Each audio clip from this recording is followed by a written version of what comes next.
Hello students. अब हम लोग जो है लास्ट टर्म पे हम लोगों ने क्लासिफिकेशन ऑफ एलिमेंट्स पढ़ा और एलिमेंट्स का पीरियोडिक टेबल में किस तरीके से अरेंजमेंट है या किसी भी एलिमेंट की पोजीशन को फाइंड आउट करने के लिए मेथड्स पढ़े थे। अब हमें पढ़ना है पीरियोडिक प्रॉपर्टीज के बारे में। तो अब जो हमारा नेक्स्ट टॉपिक है वो है पीरियोडिक प्रॉपर्टीज।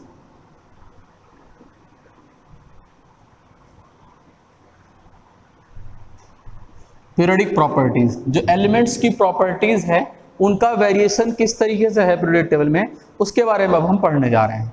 ठीक है, इसमें जो फर्स्ट टॉपिक है, पहला टॉपिक है वो है स्क्रीनिंग इफेक्ट।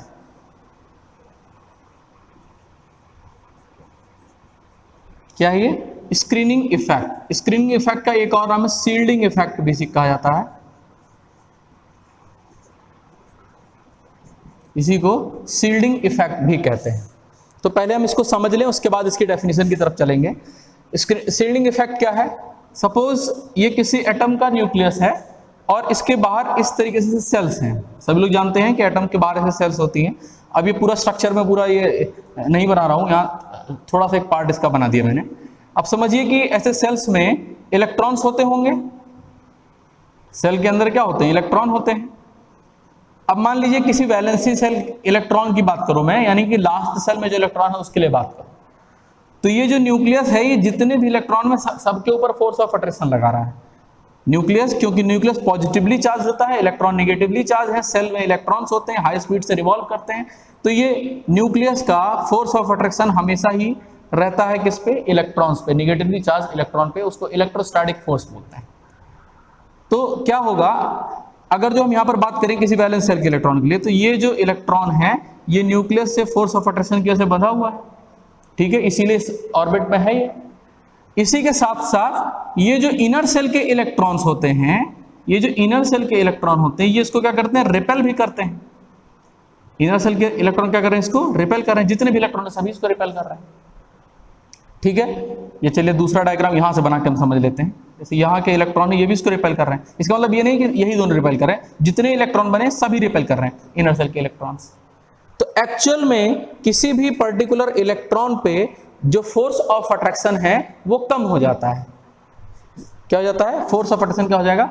वो कम हो जाएगा। रीजन क्या है? रीजन ये है कि जो इनर सेल के इलेक्ट्रॉन है वो उस पर रिपल्सन लगाते हैं। तो एक्चुअल फोर्स जैसे कैलकुलेट करने के लिए कहा जाए तो इलेक्ट्रोस्टैटिक फोर्स को कैलकुलेट करने के लिए फॉर्मूला होता है F is directly proportional to Q1 Q2 divided by R square. दोनों चार्ज का मल्टीप्लिकेशन डिवाइडेड बाई दोनों चार्जेस के बीच की डिस्टेंस का स्क्वायर। ठीक है, तो यहां से हम कैलकुलेट करना चाहें तो जो force actual force calculated value है उतनी वैल्यू नहीं आती है, उससे वैल्यू कुछ कम आती है। रीजन क्योंकि इनर सेल के इलेक्ट्रॉन उसमें फोर्स ऑफ रिपल्सन भी लगाते हैं। तो एक तरीके से ये कह सकते हैं कि कोई भी इलेक्ट्रॉन जितना न्यूक्लियर चार्ज है या जितना फोर्स ऑफ अट्रैक्शन है उसको इतनी इसलिए एक्सपीरियंस नहीं कर पाता क्योंकि इनर सेल के इलेक्ट्रॉन शील्डिंग प्रोवाइड करते हैं, न्यूक्लियस की शील्डिंग प्रोवाइड करते हैं या स्क्रीनिंग करते हैं न्यूक्लियस की। इसीलिए इसको स्क्रीनिंग इफेक्ट या शील्डिंग इफेक्ट कहते हैं। अब हम लोग बात करते हैं इसकी डेफिनेशन की। तो डेफिनेशन क्या है? यही जो मैंने आपको बताया प्रॉपर्टी वही चीज है। The phenomenon which occur when the nucleus reduces its force of attraction on the valence electrons due to presence of electrons in inner cell। जो इनर सेल के इलेक्ट्रॉन की वजह से न्यूक्लियस अपना फोर्स ऑफ अट्रैक्शन कम कर देता है। किस पे? ये जो वैलेंस इलेक्ट्रॉन है। उसी फिनोमेनन को हम क्या बोलते हैं? उसी फिनोमेनन को हम क्या कहेंगे? स्क्रीनिंग इफेक्ट या शील्डिंग इफेक्ट कहेंगे। क्या कहा जाएगा उसको? स्क्रीनिंग इफेक्ट या शील्डिंग इफेक्ट कहा जाएगा। is called या is known as screening effect, is known as screening effect। ये इसका डायग्राम से यहाँ से हम समझ लेंगे। फिर से देखिए, न्यूक्लियस के बाहर सेल्स होते हैं, सेल्स में इलेक्ट्रॉन्स होते हैं। किसी पर्टिकुलर सेल इलेक्ट्रॉन की बात करें, वैलेंस सेल के किसी पर्टिकुलर इलेक्ट्रॉन की बात करें तो उस पर नेट फोर्स ऑफ अट्रैक्शन कम हो जाता है। रीजन यही है कि इनर सेल के इलेक्ट्रॉन रिपल्सन प्रोवाइड करते हैं। तो उसी को हम बोलते हैं क्या? स्क्रीनिंग इफेक्ट या शील्डिंग इफेक्ट। अब इसी में बात की जाए कि ऑर्डर ऑफ शील्डिंग क्या होगा? ऑर्डर ऑफ शील्डिंग क्या होगा? अब बात करते हैं कि ऑर्डर ऑफ स्क्रीनिंग क्या होगा। ऑर्डर ऑफ स्क्रीनिंग इफेक्ट तो स्क्रीनिंग इफेक्ट सबसे ज्यादा एस सब सेल में लगता है, उसके बाद पी सब सेल में, उसके बाद डी और उसके बाद एफ में। तो एक तरीके से हम कह सकते हैं कि जो डी और एफ हैं, इनकी जो शील्डिंग पावर होती है वो पुअर शील्डिंग पावर होती है। इनकी शील्डिंग पावर कैसे होती है? पुअर होती है, डी और एफ की। ठीक है, तो ये डिक्रीजिंग ऑर्डर है। सबसे ज्यादा शील्डिंग कौन प्रोवाइड करेगा? एस, उसके बाद पी, उसके बाद डी, उसके बाद एफ। तो यहां कह सकते हैं कि shielding power decreases as the size of orbitals increases. जैसे जैसे ऑर्बिटल का साइज बढ़ेगा, तो सबसे छोटा ऑर्बिटल कौन होता है? एस, उससे बड़ा पी, उससे बड़ा डी होता है और एफ सबसे बड़ा होता है। तो जैसे जैसे इसका साइज बढ़ता चला जाएगा, वैसे वैसे शील्डिंग पावर बढ़ती चली जाएगी। यहां पर एक चीज ध्यान देना पड़ेगा, जो एस पी डी एफ है ये सेम सेल के होने चाहिए, ऑफ सेम सेल, एक ही सेल के होंगे तब। जैसे कि NS, NP, ND। अब इसको मैं समझा देता हूं, सेम सेल का ये जो वर्ड कह रहा हूं इसका मतलब क्या है। ऐसे समझिए कि जैसे न्यूक्लियस है, तो न्यूक्लियस के जस्ट बाहर मान लीजिए पहला सेल है, तो जो फर्स्ट सेल है उसमें एक ही सब सेल होता है 1s। अगर इसी तरीके से हम दूसरा सेल बनाएं तो दूसरे सेल में 2 सब सेल होते हैं। सेकेंड सेल में 2 सब सेल होते हैं, एक होता है 2s और दूसरा कौन होता है? 2p। जस्ट उसके एडजेसेंट होता है, लेकिन 2s के बाद होता है 2p। इसी तरीके से यहां पर लिखें, थर्ड की बात करें तो थर्ड सेल में क्या होगा? थर्ड सेल में क्या होगा? एक होता है 3s, उसके जस्ट बाद में एकदम 3p होगा, उसके जस्ट एडजेसेंट क्या होता है? 3d होता है। तो यानी कि हर एक सेल के अंदर जितने सब सेल हैं, बता रहे देखिए क्या है, थर्ड सेल में 3 सब सेल हैं, 3s, 3p, 3d। ठीक है, तो जब कभी बात, ये मैंने कहा ना कि सबसे ज्यादा s की शील्डिंग पावर है, फिर p की, फिर d की, फिर f की। तो जैसे इसको एग्जांपल में समझो आपकी थर्ड में, तो ये जो s कहा जा रहा है, यानी कि थर्ड का ही s हो, थर्ड का ही p हो, थर्ड का ही d हो। यानी कि जो s p d f ये जो शील्डिंग पावर का ऑर्डर है, शील्डिंग पावर का जो ऑर्डर है वो एक ही सेल का होना चाहिए, तब के लिए बात की जा रही है। ऐसा नहीं होगा कि हम 3 के p का कंपैरिजन 2 के s से कराएंगे। ठीक है, अब इसको समझिए कैसे। न्यूक्लियस का साइज बहुत छोटा है और जो न्यूक्लियस के सबसे ज्यादा नजदीक होगा उसकी शील्डिंग पावर उतनी ही ज्यादा होगी। न्यूक्लियस के सबसे नजदीक आप देखिए, किसी भी सेल की बात करें तो किसी भी सेल का जो एस सब सेल है वो सबसे पहले आता है, एस सब सेल पहले आता है, एस के बाद पी और उसके बाद डी, फिर एफ, ऐसे चलता रहेगा। ठीक है, तो न्यूक्लियस के जो सबसे ज्यादा नजदीक होता है उसकी शील्डिंग पावर सबसे ज्यादा होती है। ठीक, अभी हम बात करने जा रहे हैं एक हमने स्क्रीनिंग इफेक्ट की बात की, अब हम बात करने जा रहे हैं स्क्रीनिंग कांस्टेंट के बारे में। स्क्रीनिंग इफेक्ट की वजह से ही यहाँ पर जो डिक्रीमेंट आता है फोर्स ऑफ अट्रैक्शन में, उसके लिए हम स्क्रीनिंग कांस्टेंट को कैलकुलेट करने का मेथड सीखने जा रहे हैं। तो उसके लिए ये चार्ट है, ये चार्ट हमें थोड़ा सा याद रखना पड़ेगा। स्क्रीनिंग इफेक्ट के बाद अब दूसरा टॉपिक है स्क्रीनिंग कांस्टेंट। जो स्क्रीनिंग इफेक्ट की वजह से फोर्स ऑफ अट्रैक्शन में कमी आती है, उसी को हम एक कांस्टेंट यूज कर रहे हैं उसके लिए, जिसको हम बोलते हैं सिग्मा। अब इस कांस्टेंट की वैल्यू को कैलकुलेट करने के लिए हमारे पास ये चार्ट है, इस चार्ट को पहले समझ लेते हैं। ऐसे समझिए कि ये पहला कॉलम है, इसमें when electron is present in, तो अगर जो S या P सब सेल में होगा तो उसके लिए फॉर्मूले अलग हैं, और D या F सब सेल में होगा तो उसके लिए अलग फॉर्मूला है। तो पहले हम S या P की बात करते हैं।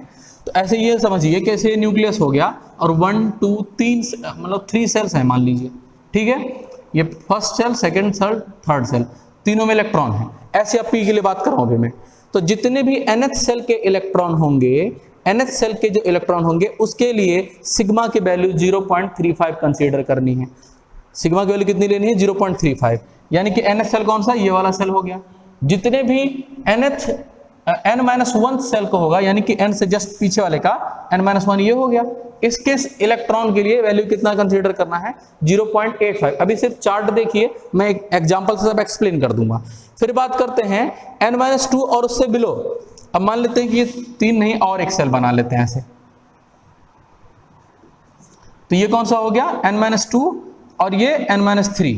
तो n-2 और उससे पीछे जितने भी अंदर की तरफ सेल होंगे सबके लिए सिग्मा की वैल्यू क्या लिखना है, 1 लेना है। सबसे बाहर वाली सेल के लिए 0.35, उससे जस्ट पीछे वाले के 0.85 और उससे पीछे जितने भी होंगे सबके लिए सिग्मा की वैल्यू कितना लेना है, 1। जरा ध्यान दीजिए कि मैंने कहा कि स्क्रीनिंग कांस्टेंट या स्क्रीनिंग इफेक्ट तब ज्यादा लगता है जो न्यूक्लियस के सबसे ज्यादा नजदीक होता है। तो आप भी यहां से समझ रहे होंगे कि n न्यूक्लियस से सबसे ज्यादा दूर है इसीलिए इसकी वैल्यू 0.35 है, n-1 थोड़ा और नजदीक है इसीलिए इसकी वैल्यू 0.85 है, और n-2 और उससे पीछे के जितने सेल हैं वो न्यूक्लियस के बहुत ज्यादा नजदीक हैं, इसी वजह से न्यूक्लियस के बहुत ज्यादा नजदीक हैं, इसी वजह से इनकी वैल्यू, इनके लिए स्क्रीनिंग कांस्टेंट की वैल्यू सबसे ज्यादा है। अब हम इसको एक एग्जांपल से समझेंगे, यहां पर हम क्या करते हैं, सिग्मा की वैल्यू ही कैलकुलेट कर लें। यहां पर जो सिग्मा की वैल्यू है, सिग्मा यानी कि सिग्मा यानी कि स्क्रीनिंग कांस्टेंट किसी भी एलिमेंट के लिए कैलकुलेट कर लेते हैं। ऐसे समझिए हमने लिथियम के लिए बात की, लिथियम के लिए तो लिथियम का इलेक्ट्रॉनिक कॉन्फ़िगरेशन, लिथियम का एटॉमिक नंबर होता है 3, इलेक्ट्रॉनिक कॉन्फ़िगरेशन होता है 2,1। तो लास्ट सेल में कितने इलेक्ट्रॉन है, n, लास्ट सेल में कितने इलेक्ट्रॉन है, 1 है, और n-1 में कितने इलेक्ट्रॉन है, 2 इलेक्ट्रॉन है। तो अगर जो आपसे कोई कहे कि जरा सिग्मा के लिए सिग्मा की वैल्यू लिथियम के लिए कैलकुलेट करके बताइए, तो आप कहेंगे कि ये न्यूक्लियस है, ये न्यूक्लियस के बाहर ऐसे सेल है, इस सेल में 2 इलेक्ट्रॉन है। देखिए पहले सेल में कितने इलेक्ट्रॉन है, 2 इलेक्ट्रॉन है, और सबसे लास्ट वाले सेल में 1 इलेक्ट्रॉन है। अब इस इलेक्ट्रॉन को कौन कौन रिपेल कर रहा है, इस इलेक्ट्रॉन को कौन कौन रिपेल कर रहा है, तो इस इलेक्ट्रॉन को इसके अलावा सिर्फ 2 ही इलेक्ट्रॉन रिपेल कर रहे हैं। ठीक है, कितने इलेक्ट्रॉन रिपेल कर रहे हैं, 2 इलेक्ट्रॉन। तो क्या करें, nth सेल के लिए वैल्यू कितनी लिखनी है, 0.35। तो जिस इलेक्ट्रॉन के लिए हम सिग्मा कैलकुलेट करते हैं उसकी वैल्यू को नहीं कंसीडर करेंगे, भाई ये खुद को थोड़ा ना रिपेल करेगा, ये इलेक्ट्रॉन अपने आप को रिपेल नहीं करेगा, इसको रिपेल करेंगे बाकी इलेक्ट्रॉन। तो हम लिखेंगे 0 × 0.35, क्यों, क्योंकि कोई भी इलेक्ट्रॉन इस सेल में इसको रिपेल करने के लिए नहीं है। लेकिन जैसे ही पीछे की सेल में आते हैं n-1 सेल में, तो कितनी वैल्यू लिखनी है, 0.85। तो 0 अब क्या लिखेंगे, कितने इलेक्ट्रॉन है n-1 में, 2 × 0.85। ये सॉल्व करने के बाद वैल्यू 1.7 के आसपास आती है। ठीक है, अब इससे नहीं समझ में आया होगा तो नेक्स्ट एग्जांपल से जरूर समझ में आ जाएगा। अब मैं बात करूं बेरिलियम की, बेरिलियम का एटॉमिक नंबर होता है 4 और यहां हमने लिख दिया 2n2, इलेक्ट्रॉनिक कॉन्फ़िगरेशन 2n2 होता है। ये कौन सा सेल है, ये nth है, और ये कौन सा सेल है, n-1। तो फिर से आपसे कहा है कि सिग्मा की वैल्यू कैलकुलेट करके बताइए, आपसे कहा जाए कि सिग्मा की वैल्यू कैलकुलेट करके बताइए, तो आप कहेंगे कि ऐसे न्यूक्लियस था, न्यूक्लियस के बाहर 2 सेल था, इस सेल में 2 इलेक्ट्रॉन थे और इस वाली सेल में भी 2 इलेक्ट्रॉन थे। तो जब भी कभी स्क्रीनिंग कांस्टेंट कैलकुलेट किया जाता है तो किसी एक इलेक्ट्रॉन के लिए कैलकुलेट किया जाता है। तो अगर इस इलेक्ट्रॉन की बात करो तो इस इलेक्ट्रॉन को कौन कौन रिपेल कर रहा है, उसी सेल का दूसरा इलेक्ट्रॉन रिपेल कर रहा है, क्योंकि दोनों ही नेगेटिवली चार्ज हैं तो कुछ ना कुछ तो ये भी रिपेल कर रहा होगा ना। तो क्या कहा मैंने कि उसी सेल के इलेक्ट्रॉन के लिए वैल्यू कितनी लिखनी है, 0.35। तो आप क्या लिखेंगे, 2 में से 1 इलेक्ट्रॉन के लिए आप कैलकुलेट कर रहे हैं, तो जो दूसरा बच जाएगा इलेक्ट्रॉन वो इसको रिपेल करेगा। तो 1 × 0.35 प्लस अंदर वाली सेल में कितना है वैल्यू 2, तो सेकंड वाली सेल के लिए कितना लिखते हैं 0.85। तो क्या लिखें 2 × 0.85। ये वैल्यू सॉल्व करने के बाद 2.05 आती है।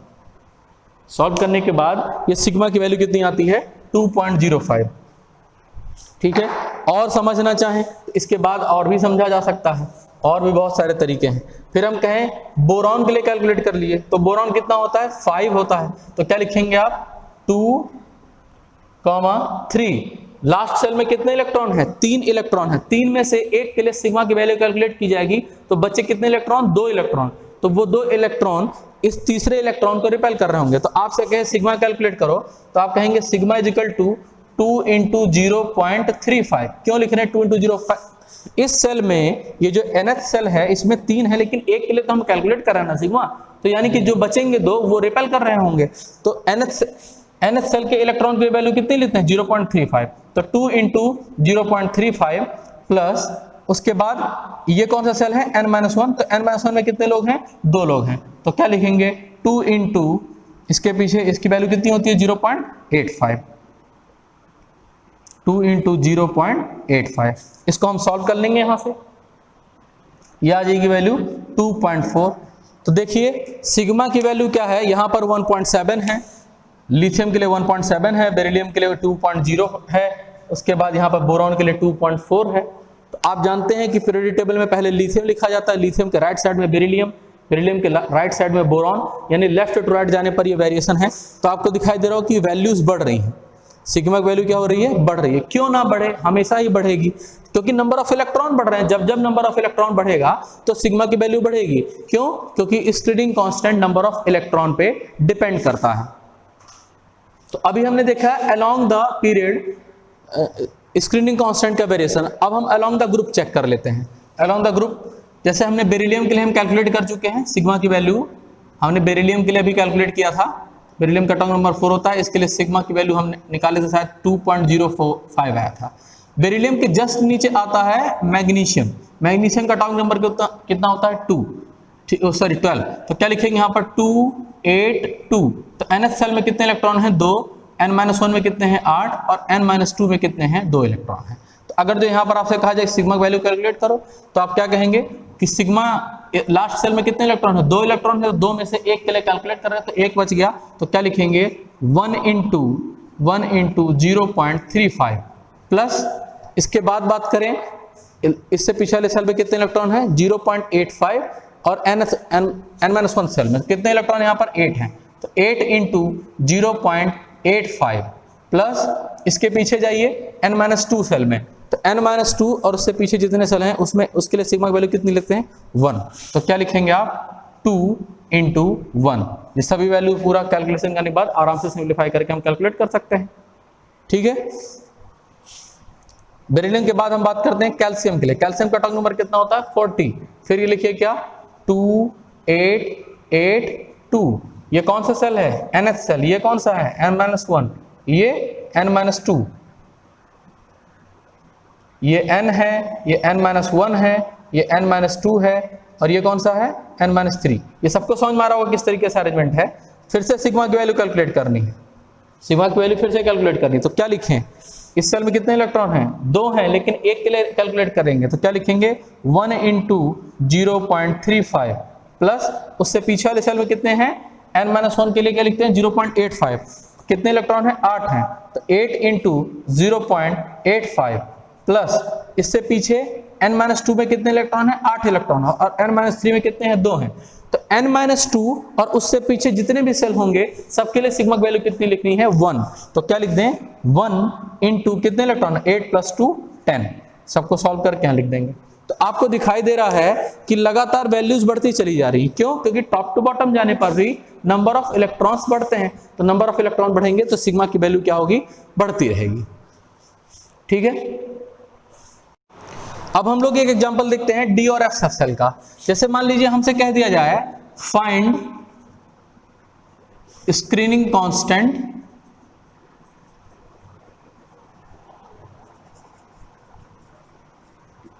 For 3D electron of zinc, for 3D electron of zinc. तो इसमें मुझे क्या करना पड़ेगा, ये क्वेश्चन है, पहले मुझे जिंक का इलेक्ट्रॉनिक कॉन्फ़िगरेशन लिखना पड़ेगा। तो जिंक का इलेक्ट्रॉनिक कॉन्फ़िगरेशन, जिंक में कितने इलेक्ट्रॉन होते हैं, 30 इलेक्ट्रॉन्स होते हैं। तो इलेक्ट्रॉनिक कॉन्फ़िगरेशन लिखूं तो मैं क्या लिखूंगा, पहले सेल में 2 इलेक्ट्रॉन होते हैं, दूसरे में 8 होते हैं, तीसरे में 18 होते हैं, थर्ड में कितने होंगे, 18 होंगे।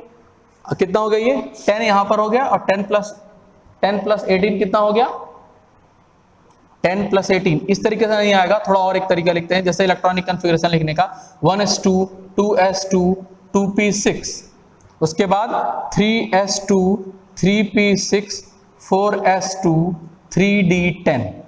इसमें थोड़ा सा अरेंजमेंट करना पड़ेगा। आपको क्या करना पड़ेगा, जैसे ये पहला, ये सब फर्स्ट सेल है, ये पूरा सेकंड सेल है, ये 3s 3p है, तो 3d को भी पहले लिख लेंगे। 3d को क्या लिख देंगे, पहले लिख देंगे 3d10 4s2। तो यहां से आपको इलेक्ट्रॉनिक कॉन्फ़िगरेशन लिखने में आसानी होगी। तो पहले सेल में कितने इलेक्ट्रॉन है, 2 हैं, दूसरे सेल में कितने इलेक्ट्रॉन है, 8 है, देखिए 2 यहां पर और 6 यहां पर, 8 हैं। उसके बाद नेक्स्ट सेल में कितने हैं, 18 हैं, और लास्ट वाले में कितने हैं, 2 हैं। तो आपसे कह रहा है कि find screening constant for 3D electron, for 3D electron. तो आप जानते हैं कि 3D इलेक्ट्रॉन यानी इस वाले इलेक्ट्रॉन की बात कर रहा है। तो इसके बाद में जो लोग हैं उसको, वो थोड़े ना इसको शील्डिंग प्रोवाइड करेंगे। फिर से समझिए, जैसे मैंने स्ट्रक्चर बनाया, पहला सेल, दूसरा सेल, तीसरा सेल और ये चौथा सेल, तो ये जो 4s के इलेक्ट्रॉन हैं वो यहां होंगे और 3d के इलेक्ट्रॉन यहां होंगे। तो आपको हमें कैलकुलेट करना है स्क्रीनिंग इफेक्ट। तो स्क्रीनिंग किससे? न्यूक्लियस से। तो जो इलेक्ट्रॉन इसके बाद में आ रहे हैं वो थोड़े ना स्क्रीनिंग प्रोवाइड करेंगे, जो इससे पहले हैं। यानी कि आपको कभी भी 4s का कंट्रीब्यूशन नहीं लिखना है, 4s का कंट्रीब्यूशन नहीं लिखना है। क्यों? क्योंकि 3d के बाद 4s आता है, 3d के बाहर का सेल है, तो 4s का इलेक्ट्रॉन शील्डिंग प्रोवाइड नहीं करेगा। शील्डिंग कौन प्रोवाइड करेगा? इससे पहले वाले। तो अगर जो मुझे यहां पर सिग्मा की वैल्यू कैलकुलेट करने के लिए कह दिया जाए तो मैं क्या करूंगा, nth सेल के इलेक्ट्रॉन के लिए कितना लिखना है? 0.35 फॉर ईच nd और nf इलेक्ट्रॉन। तो nd यानी कि हमें 3d में कहा गया, 3d के आखिरी इलेक्ट्रॉन की बात करें तो 3d में इलेक्ट्रॉन होते हैं 10। तो 10 में से हमसे कहा जा रहा है कि एक इलेक्ट्रॉन के लिए निकालो, तो हमने 10 में से एक इलेक्ट्रॉन को कंसीडर कर लिया, तो बचेंगे कितने इलेक्ट्रॉन? 9 इलेक्ट्रॉन। तो 9 इंटू 0.35। फिर से समझिए, आपसे कहा 3d के इलेक्ट्रॉन के लिए, तो 3d के इलेक्ट्रॉन का मतलब ये हो गया कि 4s का कोई रोल नहीं है, इसका भी कोई रोल नहीं है। क्यों? क्योंकि इसके बाद भरा गया ना, अंदर के सेल वाले इलेक्ट्रॉन रिपल्सन प्रोवाइड करते हैं। और कह रहा है 3d के इलेक्ट्रॉन के लिए, 3d में होते हैं टोटल 10 इलेक्ट्रॉन। 10 इलेक्ट्रॉन में से एक के लिए आप कैलकुलेट करोगे तो यानी कि बाकी के बचे हुए जो 9 हैं वो रिपेल कर रहे होंगे। तो 9 इंटू 0.35, क्योंकि फॉर्मूला कहता है कि जितने भी nd और nf में इलेक्ट्रॉन होंगे उसके लिए 0.35 लेना है। तो हमने यहाँ लिख दिया 0.35 प्लस उसके बाद क्या लिखें, फिर कह रहा है कि उसके अलावा जितने इलेक्ट्रॉन होंगे सबके लिए वैल्यू कितनी ले ली है? 1। तो इसके बाद कितने इलेक्ट्रॉन बचे? देखिए, इसमें इलेक्ट्रॉन 2 हैं, यहाँ पर इलेक्ट्रॉन है 8 और यहाँ पर कितने हैं? 8। तो यानी कि 2 + 8 10 और 10 + 8 18। तो यानी कि बचे कितने इलेक्ट्रॉन? 18 इंटू 1। पूरा सिंप्लीफाई करने के बाद ये 21.15 वैल्यू आती है सिग्मा की। इस तरीके से स्क्रीनिंग कांस्टेंट हम किसी के लिए भी कैलकुलेट कर सकते हैं। एक चीज हमेशा स्क्रीनिंग कांस्टेंट के बारे में ध्यान रखना है कि screening constant left to right और टॉप टू बॉटम दोनों ही डायरेक्शन में हमेशा बढ़ता है। मतलब पीरियोडिक टेबल में अगर जो आप लेफ्ट टू राइट मूव करेंगे तब भी एटॉमिक नंबर बढ़ेगा, इसके लिए स्क्रीनिंग कांस्टेंट की वैल्यू बढ़ेगी, और टॉप टू बॉटम जाएंगे तब भी स्क्रीनिंग कांस्टेंट की वैल्यू बढ़ेगी, क्योंकि वहां पर एटॉमिक नंबर बढ़ता रहता है। इस एग्जाम्पल से हम समझ सकते हैं।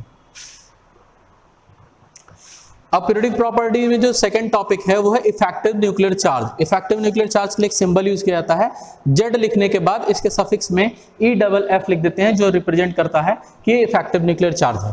इफेक्टिव न्यूक्लियर चार्ज की डेफिनेशन लिखी हुई है, लेकिन डेफिनेशन से पहले आपको हम सिंपल लैंग्वेज में समझा दें होता क्या है। जैसे ये न्यूक्लियस है और न्यूक्लियस के बाहर ऐसे सेल्स हैं, तो सेल में इलेक्ट्रॉन है, ठीक है। अगर जो ये इलेक्ट्रॉन न्यूक्लियस से फोर्स ऑफ अट्रैक्शन की वजह से खींच रहा है, तो इसी के साथ साथ ये जो इनर सेल के इलेक्ट्रॉन हैं वो इसको रिपेल भी कर रहे होंगे। तो यहाँ पर जो बैठा हुआ इलेक्ट्रॉन है किसी वैलेंस सेल में, पहली चीज तो ये कि ये पूरा फॉर्मूला पॉली इलेक्ट्रॉनिक एटम के लिए काम करता है। पॉली इलेक्ट्रॉनिक एटम यानी कि जिसमें एक से ज्यादा इलेक्ट्रॉन होंगे। तो यहाँ पर जो बैठा हुआ इलेक्ट्रॉन है वो क्या समझेगा कि जितना प्रोटॉन है उतना फोर्स ऑफ अट्रैक्शन लगना चाहिए, क्योंकि इलेक्ट्रॉन पे चार्ज तो हम जानते हैं -1.6 × 10⁻⁻19 कूलम, और न्यूक्लियस के पास कितना चार्ज होगा? जितना उसके पास प्रोटॉन होगा। तो ये इलेक्ट्रॉन को क्या एक्सपीरियंस करना चाहिए कि जितना प्रोटॉन है उतना उसके हिसाब से फोर्स ऑफ अट्रैक्शन लगे, लेकिन एक्चुअल में जो फोर्स ऑफ अट्रैक्शन है वो कम हो जाता है। क्यों? क्योंकि वहां पर क्या है, इनर सेल के इलेक्ट्रॉन रिपेल करते हैं। इसी तरीके से ये कहा जा सकता है कि जो इलेक्ट्रॉन है वो एक्चुअल में न्यूक्लियर चार्ज जितना है उतना एक्सपीरियंस नहीं करता, न्यूक्लियर चार्ज कम एक्सपीरियंस करता है। या ये कह सकते हैं कि कोई भी पर्टिकुलर इलेक्ट्रॉन न्यूक्लियर चार्ज जितना है उससे कम एक्सपीरियंस करेगा, उसी को हम कहेंगे इफेक्टिव न्यूक्लियर चार्ज। तो यहाँ डेफिनेशन में भी लिखा हुआ है, the effective nuclear charge is the net positive charge experienced bye an electron in a poly electronic atom. एक पॉली इलेक्ट्रॉनिक एटम के अंदर एक ऐसा एटम जिसमें एक ज्यादा इलेक्ट्रॉन है, तो जितना नेट पॉजिटिव चार्ज वो एक्सपीरियंस करेगा उसी को हम क्या कहेंगे? Effective nuclear charge. Effective nuclear charge के लिए एक फॉर्मूला होता है, Z इफेक्टिव के लिए फॉर्मूला होता है Z - सिग्मा। अब यहां पर सिग्मा तो आप पहचान रहे हैं, अभी हमने पढ़ाया। Z क्या चीज है? Z इज न्यूक्लियर चार्ज, या ये कह सकते हैं कि actual nuclear charge. Nuclear charge ही एक्चुअल न्यूक्लियर चार्ज होता है, न्यूक्लियर चार्ज। और सिग्मा आप जानते हैं, सिग्मा क्या है? Screening constant. What is sigma? Sigma is screening constant, Z effective is equal to Z minus sigma. आप जानते हैं कि सिग्मा की वैल्यू जरूर हमेशा इस सिग्मा की कुछ ना कुछ वैल्यू आएगी अगर जो इलेक्ट्रॉन एक से ज्यादा है। ध्यान दीजिए, पॉली इलेक्ट्रॉनिक क्यों कहा? क्योंकि सिग्मा कंसीडर किया जा रहा है। अगर जो इलेक्ट्रॉन एक ही होगा तो अपने आप को कहां रिपेल करेगा? तब तो एक्चुअल न्यूक्लियर चार्ज लग ही रहा होगा। जब इलेक्ट्रॉन एक से ज्यादा होते हैं तभी सिग्मा की वैल्यू फाइंड आउट की जा सकती है। सिग्मा की वैल्यू तभी क्या होगी? फाइंड आउट करेंगे। तो यहाँ लिख रहे हैं क्या? जेड माइनस सिग्मा लिख रहे हैं। तो यहाँ पर क्या हो गया कि सिग्मा की जरूर कुछ ना कुछ फाइनाइट वैल्यू होगी, एक इसकी फाइनाइट वैल्यू होगी, तो जेड में से सिग्मा घट जाएगा। तो इफेक्टिव न्यूक्लियर चार्ज हमारा जो एक्चुअल न्यूक्लियर चार्ज है उससे इफेक्टिव न्यूक्लियर चार्ज हमेशा कम आता है। तो यह चीज हमेशा ध्यान रखना है, ये चीज हमेशा ध्यान रखना है कि कोई भी इलेक्ट्रॉन जितना एक्चुअल न्यूक्लियर चार्ज है उससे कम ही चार्ज एक्सपीरियंस करता है। अब इसी में हमसे पूछ लिया जाए कि पीरियोडिक टेबल में इसका वेरिएशन क्या है? पीरियोडिक टेबल में इफेक्टिव न्यूक्लियर चार्ज का वेरिएशन क्या है?